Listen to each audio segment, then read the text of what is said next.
down south from where we live. So we had to plan to get there early, and we wanted to maximise our time in the park. And it opened at 9 o'clock in the morning.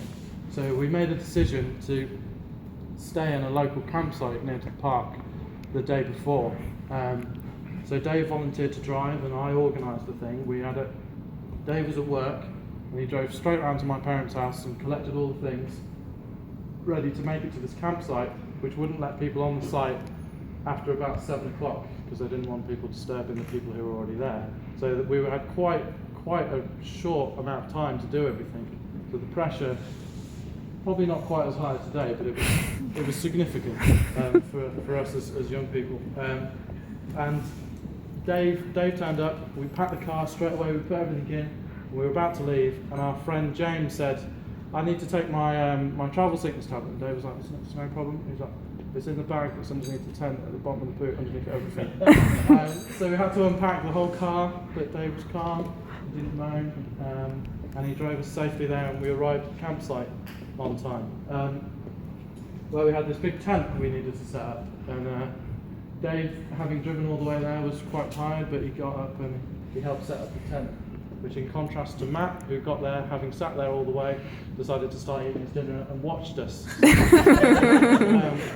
which is quite amusing. The next day we had to pack up the tent before we went to Thorpe Park, and we did that. We packed it in the boot, we got ready to leave so we could get there at 9 o'clock and make the most of our day. And just as we were about to set off, our good friend James again said, "I don't know where my phone is." So we rang his phone, and the bag with the tent in that was in the boot, along with everything else that packed, and we'd put the tent in first this time so that people could get the bags if they needed to. The bag with the tent in started to ring, so we had to take the tent out of the bag and retrieve the phone of James's. And Dave was calm, didn't moan, didn't complain. So he's very patient, he's very loyal, and we stayed friends despite the fact that we all caused him a lot of trouble. So, now that you're a married man, Dave, I've read that things are going to change for you slightly. I'm aware that you've been operating on quite a thin line. You maybe crossed it on Friday night when you were ill in bed, but I think you should be a little bit concerned that that fine line apparently completely disappears. You can no longer skirt the boundaries of being right and wrong. You have an opinion A, which is wrong, and opinion B, which is wrong. And what happens is they overlap.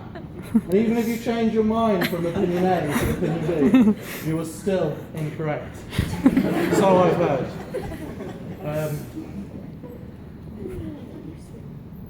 So I've a bit of advice. Learn to shut up and stop arguing. Time your apologies for their greatest effect. I've gone up with a couple of scenarios that might help. You might want to give a back rub and then gently whisper, "I'm sorry." You might want to